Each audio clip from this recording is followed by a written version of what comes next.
महोदय, नेता प्रतिपक्ष ने यहां पर जीरो पॉवर्टी की भी बात की है। आप लोगों को कुछ शब्द आप लोगों के ऐसे रटे रटाए हैं जिसको आप हमेशा बोलेंगे ही, जैसे यानी जो मुंह पे चांदी का चम्मच पकड़ करके पैदा हुए थे वे महाकुंभ के लिए कहते थे वीआईपी कुंभ हो गया, यही तो बोलते थे। ऐसे ही आप लोगों ने गरीबी देखी नहीं या गरीबी का उपहास करना आप लोगों ने अपना जन्मसिद्ध अधिकार समझा है, और यही कारण है कि आप लोग लगातार उन गरीबों के बारे में उनका उपहास उड़ाते थे। उनकी जो अधिकार थे, जो उनको प्राप्त होने चाहिए थे, उनको ईमानदारी के साथ उन्हें देने का काम नहीं किया। आपके अपने आप समाजवादी पार्टी की सरकारें जब भी रही गरीबों के लिए कोई स्कीम बन नहीं पाई, लेकिन अगर भारत में मोदी जी के प्रधानमंत्री बनने के बाद उन्होंने कोई स्कीम लागू करने का प्रयास किया तो समाजवादी पार्टी की सरकार ने पहले 2.5 वर्ष में उस स्कीम को यूपी के अंदर लागू ही नहीं होने दिया। और मैं आपको बताना चाहूंगा कि वे तमाम योजनाएं ऐसी हैं जो हमें इस बात को बताती हैं कि यह स्कीम बहुत पहले लागू होनी चाहिए थी। समाजवादी पार्टी हो या कांग्रेस,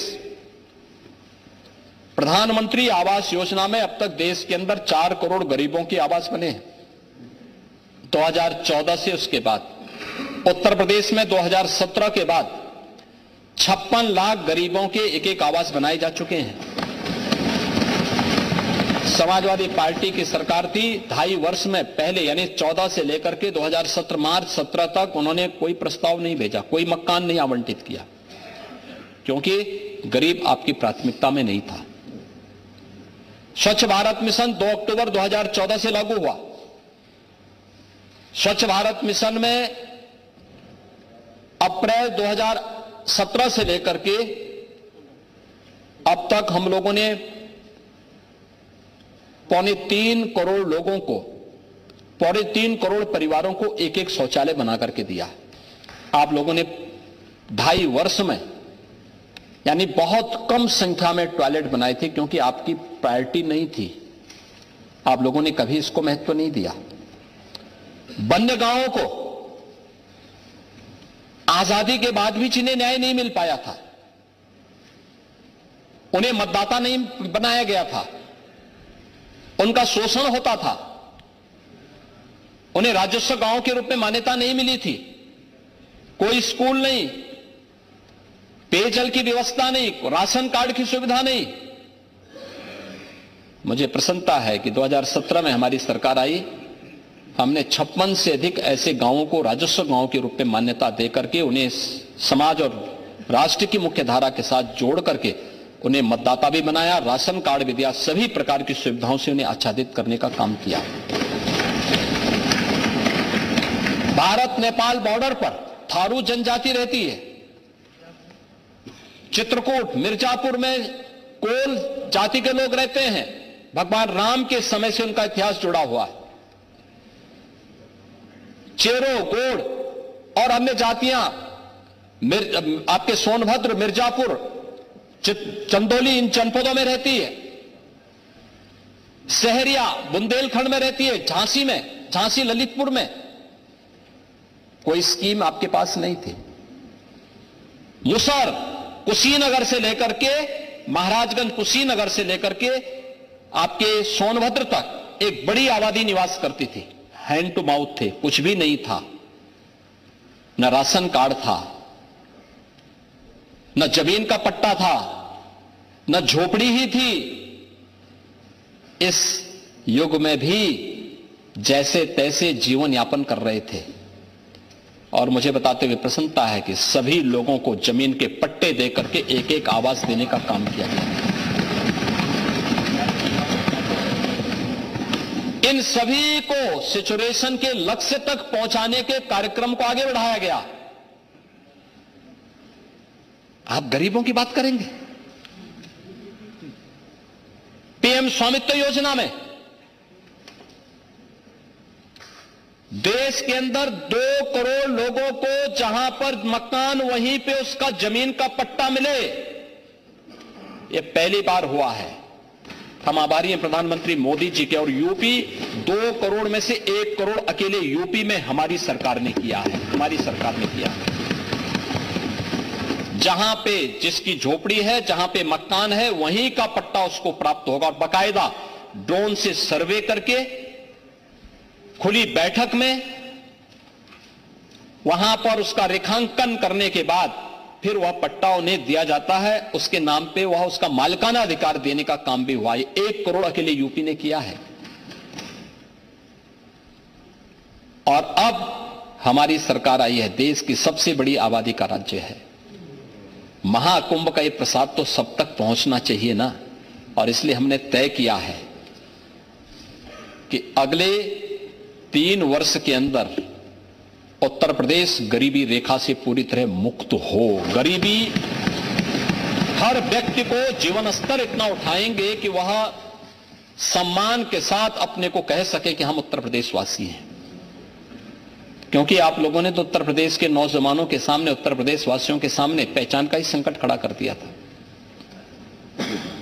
2017 के पहले उत्तर प्रदेश के नाम पर युवा घबराता था, अगर आप पहचान बताएगा तो उसके सामने संकट खड़ा हो जाएगा। यानी उत्तर प्रदेश के नाम पर धर्मशाला में भी कमरा नहीं मिलता था। यह आपने पहचान दिलाई थी यूपी को। और आज आप जाइए, महाकुंभ के आयोजन और अयोध्या में रामलला के भव्य मंदिर निर्माण के बाद उत्तर प्रदेश वासी जहां कहीं जाएगा और जहां कहीं जा रहा है, सम्मान के साथ लोगों के चेहरे खुलते हैं, वाह उत्तर प्रदेश से। यह है पहचान,